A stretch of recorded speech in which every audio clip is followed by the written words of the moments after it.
With the first steamships came the tourists. That was at the beginning of the 19th century. The Middle Rhine Valley was one of the earliest examples of mass tourism in Europe. The Drosselgasse in Rüdesheim is a must on any Rhine tour to this day.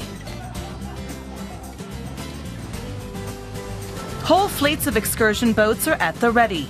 We board in Rüdesheim and travel as far as St. Goar.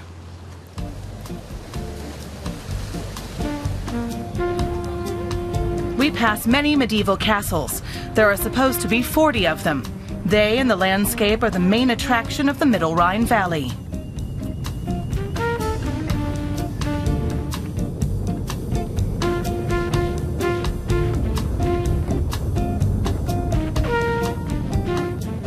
Picture book towns line the shore.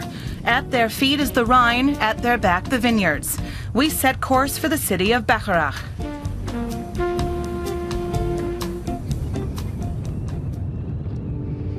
In the Middle Ages, Bacharach was the main wine trading center in the Middle Rhine Valley, and thus a rich city.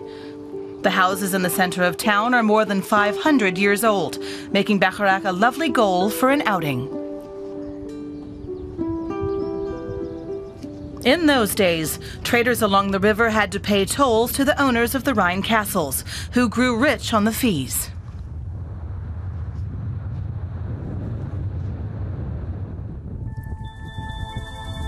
Schönberg Castle in Oberwesel. The lord or leaseholder of a castle still has to know how to earn a living today. Hermann Hüttel is a third-generation hotelier. In 1957, my grandparents leased the castle from the city for 90 years. They started with a little newsstand. Over the years, they turned that into a beautiful hotel and restaurant in the castle. My parents took it over in 1982. Back then, it had 14 rooms. They expanded it, and today it has 22 rooms. Like Schönberg, many other castles are today hotels. Romanticism is good business. Medieval atmosphere with modern conveniences and a view of the Rhine.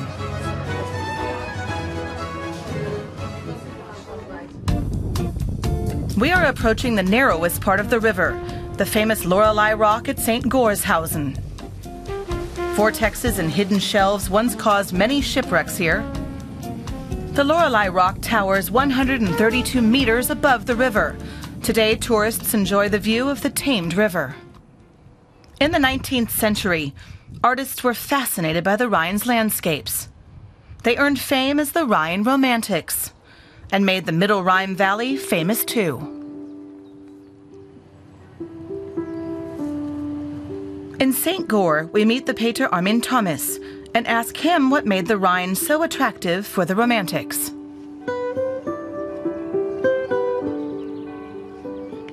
The term Rhine Romanticism refers to a certain way of approaching this theme. Romanticism means the human yearning for a connection between nature and culture. And along the Rhine, especially in the Middle Rhine Valley, this connection between nature and medieval culture was present in an ideal fashion. In 2002, the Middle Rhine Valley was declared a UNESCO World Heritage Site. Like the castles, the vineyards are an integral part of the landscape. A closer look reveals shrubs taking over in many vineyards.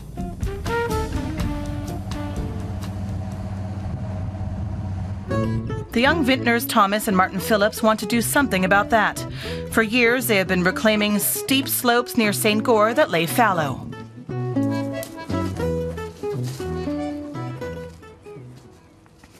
If you live in a landscape like this and have always worked in the vineyards, then you want them to be preserved. We vintners are a kind of landscape preservationists, and the whole situation motivated us.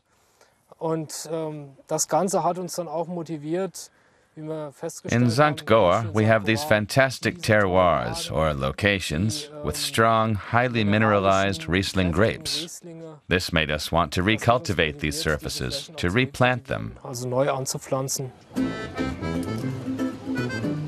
The wine-growing estate has its own tavern, a tradition in this region. It provides good food and drink and conviviality far from the maddening crowd.